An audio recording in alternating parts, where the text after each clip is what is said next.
नमस्कार। आकाशवाणी से प्रस्तुत है समाचार संध्या।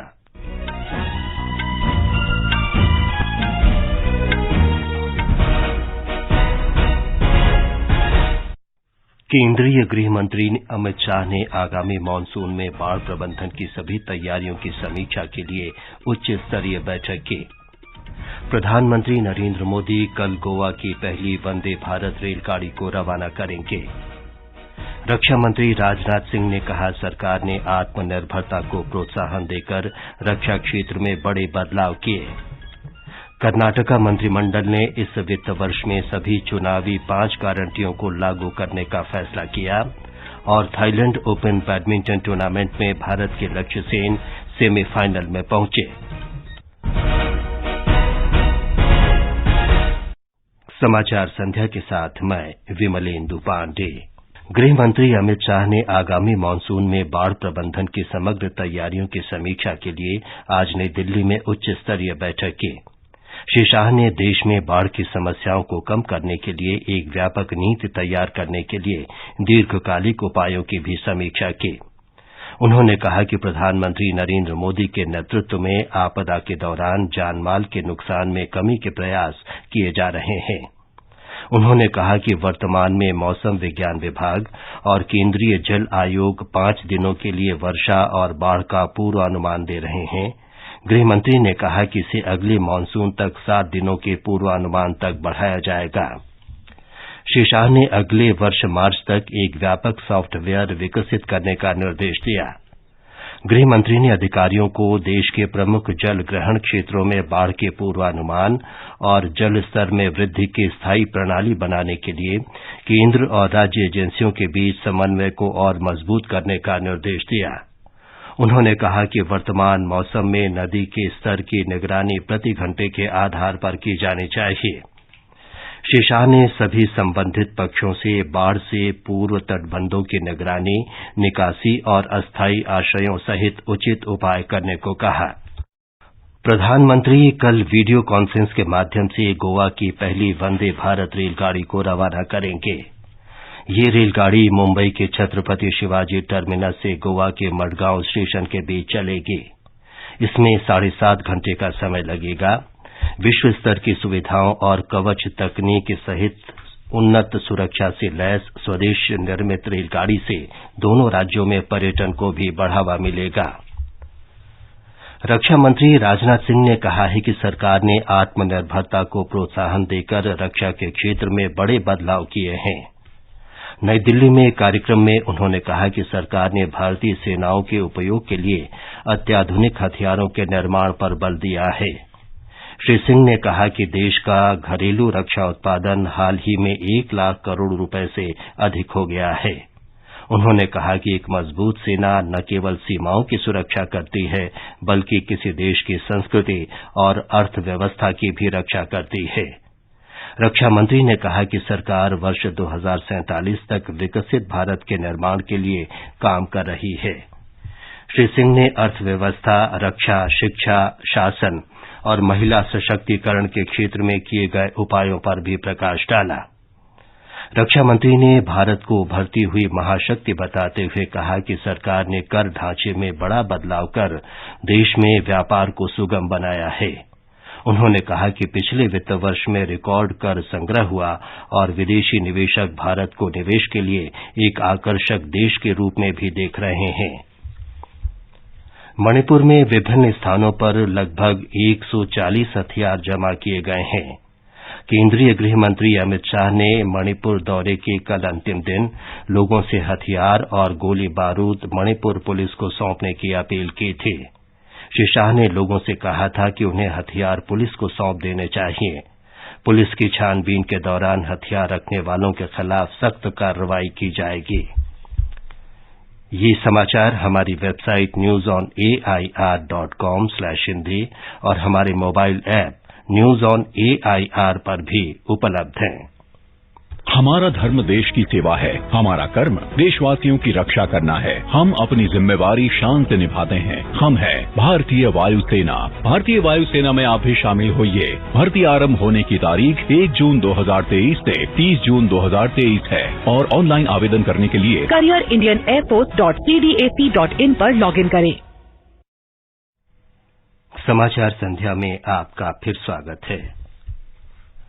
कर्नाटक सरकार ने इस वित्त वर्ष में सभी 5 गारंटियों को लागू करने का फैसला किया है। राज्य मंत्रिमंडल की बैठक के बाद मुख्यमंत्री सिद्धरामैया ने इसकी जानकारी दी। एक रिपोर्ट। चुनाव पूर्व दिए गए वचनों के अनुसार कर्नाटक की कांग्रेस सरकार ने आज 5 गारंटीज के अनुष्ठान हेतु मंत्रिमंडल का निर्णय ले लिया है, मगर इसमें कुछ शर्त लगाए गए हैं। गृह ज्योति को लागू करते वक्त सालाना एवरेज लिया जाएगा और एवरेज 200 यूनिट ना पार करे तभी फायदा प्राप्त होगा। गृह लक्ष्मी गारंटी के अनुसार आधार कार्ड और बैंक खाते की जानकारी ली जाएगी और सरकारी विभागों के सत्यापन के बाद ही लाभ पहुंचेगा। शक्ति योजना के अंदर महिलाओं को केवल राज्य के अंदर साधारण बसों में मुफ्त यात्रा का लाभ प्राप्त होगा। पूर्व मुख्यमंत्री बसवराज बोम्मई का कहना है कि आज घोषित गारंटीज पारदर्शक नहीं हैं। सुधींद्र, आकाशवाणी समाचार, बेंगलुरु। रेल मंत्री अश्विनी वैष्णव ने कहा है कि देश में पिछले 9 वर्षों में हर क्षेत्र में बहुत प्रगति हुई है। आज नई दिल्ली में पत्रकारों से बातचीत में श्री वैष्णव ने रेलवे और दूरसंचार क्षेत्र की उपलब्धियों पर प्रकाश डाला। उन्होंने कहा कि भारत वर्ष 2027-28 तक विश्व की तीसरी सबसे बड़ी अर्थव्यवस्था वाला देश हो जाएगा। श्री वैष्णव ने कहा कि वर्ष 2004 से 2014 के दशक में भारत 10वीं सबसे बड़ी अर्थव्यवस्था था, लेकिन प्रधानमंत्री नरेंद्र मोदी के नेतृत्व में अब विश्व की 5वीं सबसे बड़ी अर्थव्यवस्था बन गया है। उन्होंने रेलवे और दूरसंचार क्षेत्र की उपलब्धियों का उल्लेख करते हुए कहा कि भारत हमेशा दूरसंचार प्रौद्योगिकी के लिए दूसरे देशों पर निर्भर था, लेकिन मेड इन इंडिया पहल के कारण अब स्वदेशी तकनीक विश्व के सबसे समृद्ध देशों को निर्यात की जा रही है। पिछले 9 वर्षों के आत्मनिर्भर भारत के और मेक इन इंडिया के पॉलिसीज के कारण आज दुनिया के रिचेस्ट सबसे समृद्ध देशों में हिंदुस्तान की टेक्नोलॉजी एक्सपोर्ट हो रही है। जो सबसे कॉम्प्लेक्स इक्विपमेंट होता है वो होता है रेडियो इक्विपमेंट। वो कॉम्प्लेक्स डिवाइस हिंदुस्तान में डिजाइन होके मैन्युफैक्चर होके अमेरिका को एक्सपोर्ट हो रहा है। ये चेंज आया है। फिर आज हिंदुस्तान ने जो टेक्नोलॉजी बनाई है 4G 5G की, मोदी जी की स्पष्ट विजन के कारण कई तरह की बाधाएं आई, लेकिन उन बाधाओं को उन्होंने दूर किया और टेक्नोलॉजी बनी है 4G 5G की। श्री वैष्णव ने कहा कि वर्ष 2014 में एक दिन में 4 किलोमीटर रेल पटरियां बिछाई जाती थीं, लेकिन अब ये आंकड़ा 14 किलोमीटर प्रतिदिन तक पहुंच गया है। उन्होंने कहा कि 2014 से पहले कुल 21,000 किलोमीटर रेलवे लाइनों का विद्युतीकरण किया गया था, जबकि पिछले 9 वर्षों में ये संख्या 37,000 किलोमीटर तक पहुंच गई है। उन्होंने वंदे भारत एक्सप्रेस के बारे में भी जानकारी दी। वंदे भारत ट्रेन एक वर्ल्ड क्लास ट्रेन बनी। 160 और 180 की जो स्पीड होती है, उस स्पीड पे ट्रेन को डिजाइन करना दुनिया में केवल 8 देशों के पास ये क्षमता है। We have joined that very exclusive group of countries जो कि इतनी कॉम्प्लेक्स मशीन को डिजाइन कर सकते हैं, सक्सेसफुली डिजाइन कर सकते हैं। जो पैसेंजर्स को इससे कंफर्ट आया वो एक बहुत बड़ी बात है। अब जून के महीने में देश के सारे राज्यों को वंदे भारत से कवर कर लिया जाएगा। केंद्र की नरेंद्र मोदी सरकार ने पिछले महीने 9 वर्ष पूरे कर लिए हैं। इन वर्षों में राष्ट्रीय जनतांत्रिक गठबंधन सरकार की उपलब्धियों के बारे में आकाशवाणी समाचार सरकार की विभिन्न पहल के बारे में विशेष श्रृंखला प्रसारित कर रहा है। आज हम बात कर रहे हैं मेधावी बालिकाओं के लिए एक अनूठा कार्यक्रम विज्ञान ज्योति के।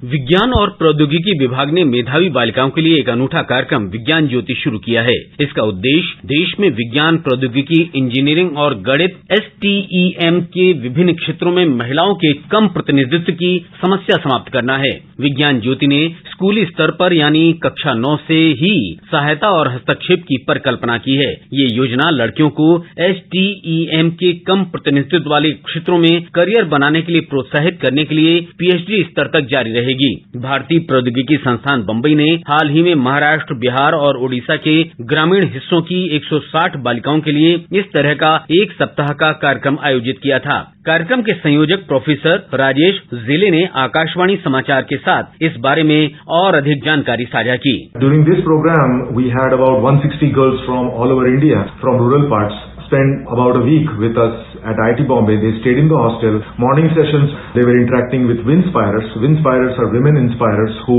motivated them with their personal journeys. These Winspirers were very special. They came through really tough background and they achieved success in their life.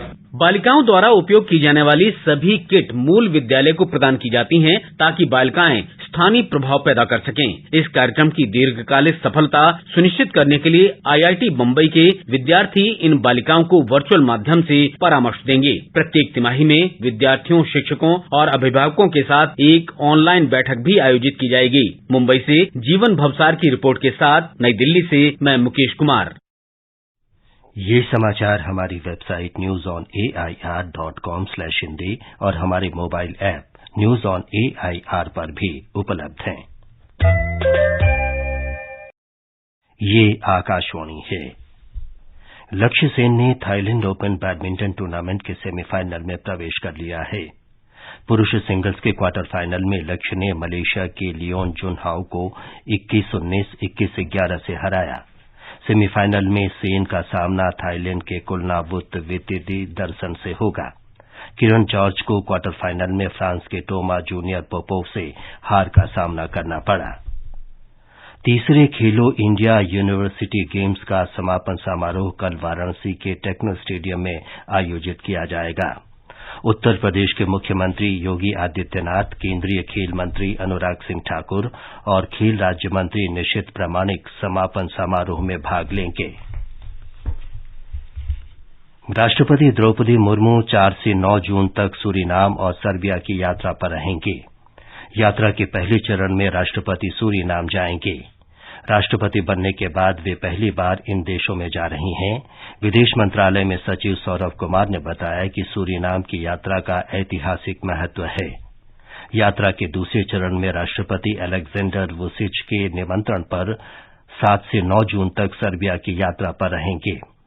विदेश मंत्रालय में सचिव संजय वर्मा ने बताया कि भारत से 20 सदस्यीय व्यापार प्रतिनिधिमंडल भी जाएगा। इनमें एसोचैम, फिक्की और CII के सदस्य शामिल होंगे। विदेश राज्य मंत्री वी मुरलीधरन कल से मालदीव की 2 दिन की यात्रा पर रहेंगे। श्री मुरलीधरन मालदीव के दूसरे सबसे बड़े शहर अड्डू में गण अंतर्राष्ट्रीय हवाई अड्डे के शिलान्यास समारोह में भाग लेंगे। वे अड्डू में भूमि सुधार परियोजना के कार्यक्रम में भी शामिल होंगे। शिक्षा मंत्री धर्मेंद्र प्रधान ने आज नई दिल्ली में विश्वविद्यालय अनुदान आयोग सम विश्वविद्यालय संस्थान विनियम 2023 जारी किया। इस अवसर पर श्री प्रधान ने कहा कि ये विनियम एक उद्देश्यपूर्ण तथा पारदर्शी तरीके से गुणवत्ता पर आधारित सम विश्वविद्यालयों के गठन की सुविधा प्रदान करेगा। अंतर्राष्ट्रीय कराधान पर इंडिया G20 साउथ सेंटर कार्यक्रम आज नागपुर में सफलतापूर्वक संपन्न हो गया। और अब आर्थिक जगत की खबरों के साथ हैं मुकेश कुमार। बम्बई स्टॉक एक्सचेंज का संविधि सूचकांक आज 119 अंक बढ़कर 62,547 पर बंद हुआ। उधर नेशनल स्टॉक एक्सचेंज का निफ्टी भी 46 अंक बढ़कर 18,534 पर आ गया। विदेशी मुद्रा बाजार में $1 की तुलना में रुपया 11 पैसे मजबूत होकर 82 रुपए 31 पैसे पर बंद हुआ और अंतर्राष्ट्रीय बाजार में ब्रेंट कच्चे तेल की कीमत $75.76 प्रति बैरल रही। अंत में मुख्य समाचार एक बार फिर। केंद्रीय गृह मंत्री अमित शाह ने आगामी मानसून में बाढ़ प्रबंधन की सभी तैयारियों की समीक्षा के लिए उच्च स्तरीय बैठक की। प्रधानमंत्री नरेंद्र मोदी कल गोवा की पहली वंदे भारत रेलगाड़ी को रवाना करेंगे। रक्षा मंत्री राजनाथ सिंह ने कहा, सरकार ने आत्मनिर्भरता को प्रोत्साहन देकर रक्षा क्षेत्र में बड़े बदलाव किए। कर्नाटक मंत्रिमंडल ने इस वित्त वर्ष में सभी चुनावी 5 गारंटियों को लागू करने का फैसला किया। और थाईलैंड ओपन बैडमिंटन टूर्नामेंट में भारत के लक्ष्य सेन सेमीफाइनल में पहुंचे। इसके साथ ही समाचार संध्या का ये अंक समाप्त हुआ। नमस्कार।